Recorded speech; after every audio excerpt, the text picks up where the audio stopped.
All right, so now let's talk about organizing and outlining for your speech. So, when we are organizing our speech, we're going to usually start with a concept map and then we're going to move it into an outline. And so, when we're thinking about that, let's go over what it may look like. When you do your speech, you really want to be thinking about the body of your speech. You build that first, and then you go into the transitions, and then the intro, and then the conclusion. So let's just focus on building the body of your speech so far. So if you've brainstormed and you've thought about your ideas, knowing the general topic, then you move into concept mapping it, where you organize it into the main parts. So let's kind of zoom into what that looks like. So, with a concept map, you really want to think about how you are dividing it into that first point, then the second sections, then the third, and then the last sections. And so you're really wanting to know your main ideas first, and then going into what that will look like. So, have your biggest topic first. So, if you are thinking about your professional or social identity, you start with that and just name it. If it's a topic in the future, you would say something like, I'm going to go over how to fix your credit. So, even just a short phrase. Then you figure out your three main points. For the first speech, I have it built for you. So you're going to either talk about your social or professional identity. If it's your social identity, it's going to be talking about your culture, an action, and a value you're proud of. If it is your professional identity, your three main points are going to be what is your inspiration, your current work, and your future aspirations for that job. Then you go into that next category, this orange category, is going to be thinking about, hey, how do I divide those into categories to help my audience grasp it even more?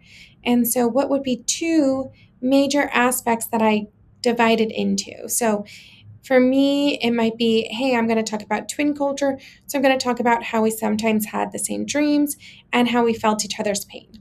If it is the action of skydiving, I'm going to talk about why I decided to go skydiving. And then I'm going to discuss how I actually did this activity. If it is the value, I'm going to talk about, okay, what does this family value mean to me? And so I'm going to talk about how it means showing support for each other, and then also how it means spending quality time. After I have those as I'm settled, those are what I want those two subpoints to be, that I'm going to move to my last section where I make those even more specific. So underneath dreams, I talk about the dream that we had, that we kidnapped our grandmother and we had her in the back seat of the car.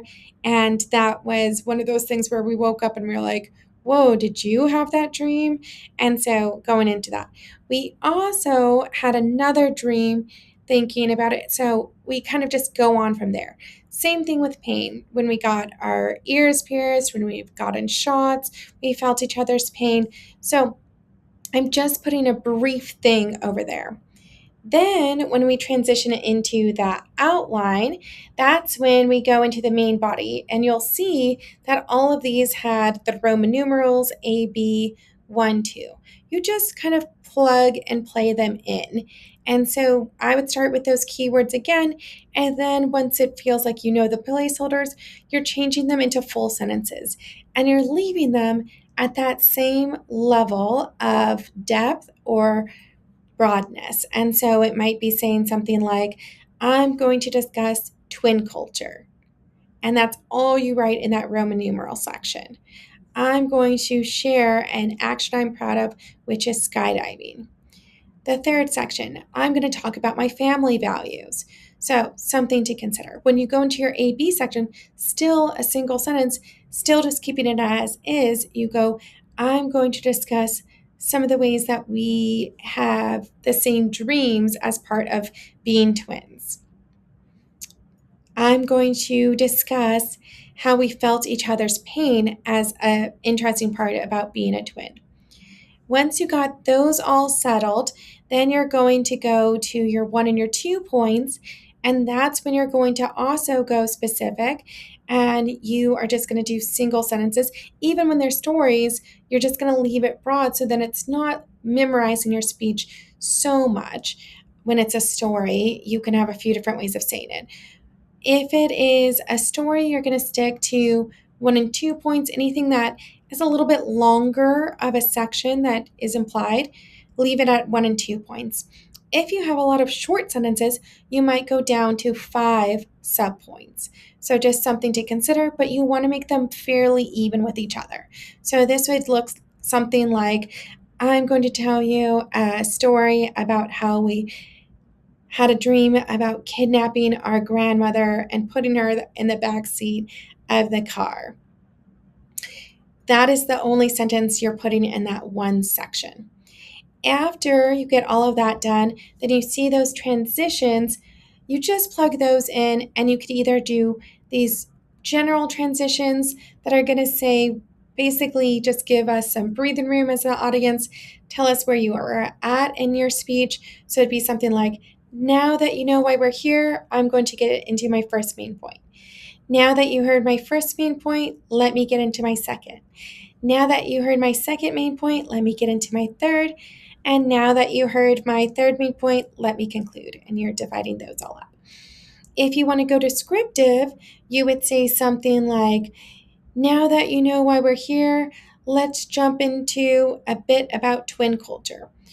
Realize that the more specific you go in transitions, you might have to change your Roman numerals to being even more specific or nuanced. You can also go in a fun way and say, hey, now that you know why we're here, is anybody interested in learning more about my culture? Those kind of things are built in kind of audience interactions and something that could be really cool to play around with. So, those are just some aspects of how to move from a concept map to an outline. I hope that that helps when you're trying to think about how to organize and outline your speech.